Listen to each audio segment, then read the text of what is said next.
90 seconds left to play. Hall penetrating, the reverse falls.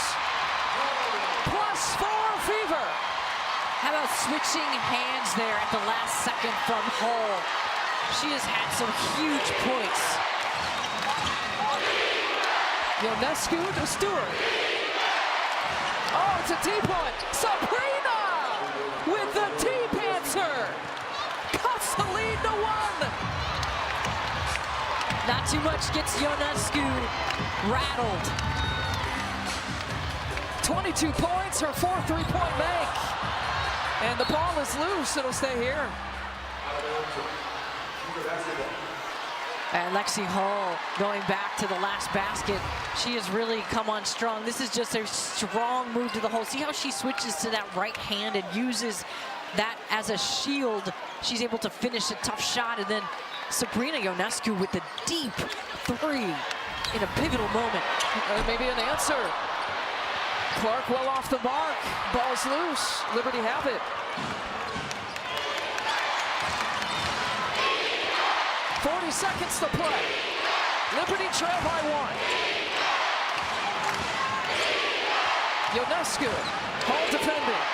8 seconds to shoot. And a timeout called by the Liberty. With 7 seconds on the shot clock. Sandy Brondello wants to chat about it.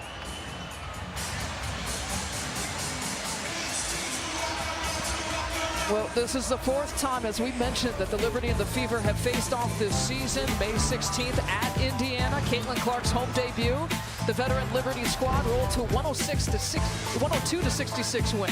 Then it was 91 to 80 2 nights later in New York, and in a Commissioner's Cup game for the regular season. June 2nd, the latest matchup before today in New York. 5 Liberty players have scored in double figures, contributing 104 to 68. So bottom line, the Liberty have dominated in this series, but the Fever not going away in this 4th meeting. They're not. They're doing a tremendous job just keeping their foot on the pedal. And the Indiana Fever have shown their ability to score the basketball. This is a team that has a lot of skilled players, and we've seen it from a variety of players here down the stretch. They're playing well together. They've got chemistry. Their defense against New York today has been much improved, where you saw those stats. New York was scoring 100 points a game. And Indiana here has taken care of the ball as well. So Brondello has called her final timeout that's not a reset. And a reset timeout, a new rule in the WNBA that you can call a timeout, not huddle up, but allows you to advance the basketball and make a substitution. Both Indiana and New York still have their reset timeouts left. They each get 1. Ionescu out of the timeout, lets it fly, that's for the lead.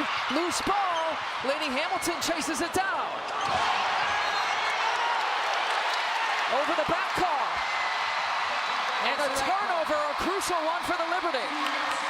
Yeah, they had possession there, could not maintain it.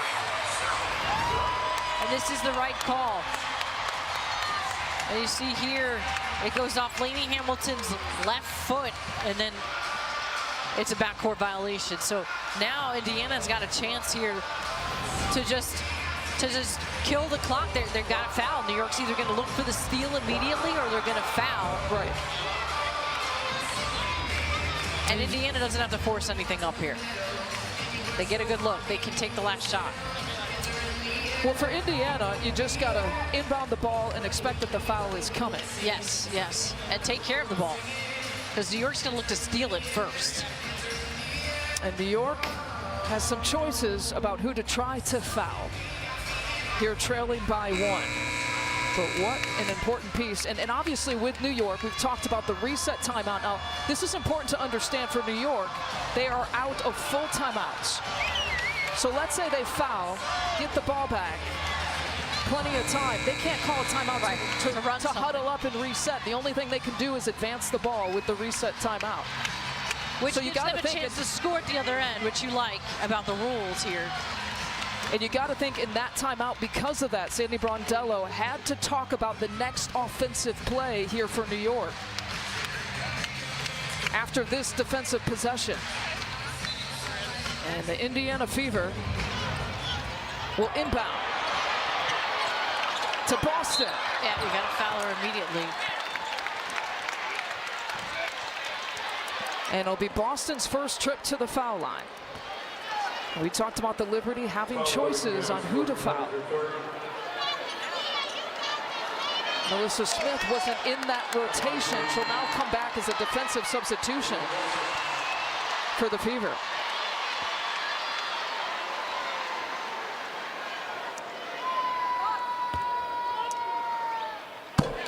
Makes good on the first. Third round coverage of the John Deere Classic is next on CBS. Available now on PGAtour.com, CBSSports.com, and the CBS Sports app.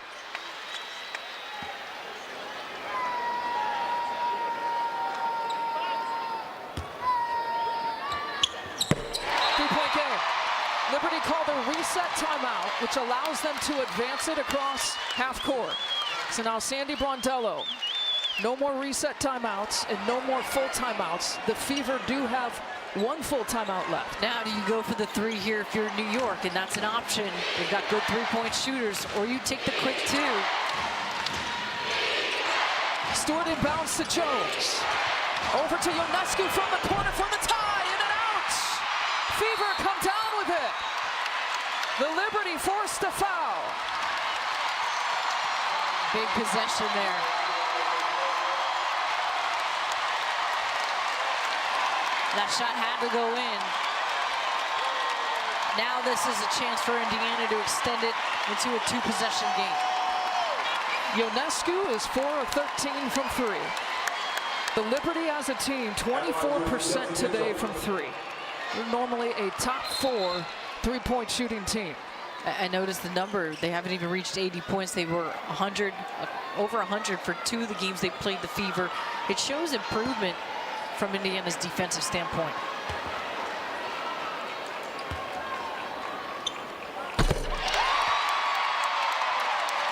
That bucket, that free throw makes it a two-possession game.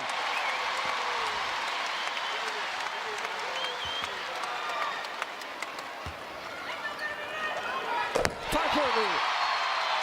Liberty got to go the distance, and they got to hustle. 9 seconds left in the game. Lainey Hamilton pulls for three. Well off the mark. Another rebound for Caitlin Clark. Seconds tick off. And the Fever have their win against the Liberty.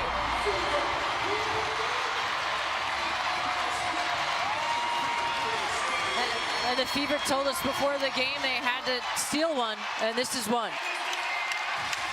Julianne Vianney-Bray, Tiffany Blackman, our entire CBS crew, our producer Deb Bulak, Alana Campbell are next. The third round coverage of the John Deere Classic.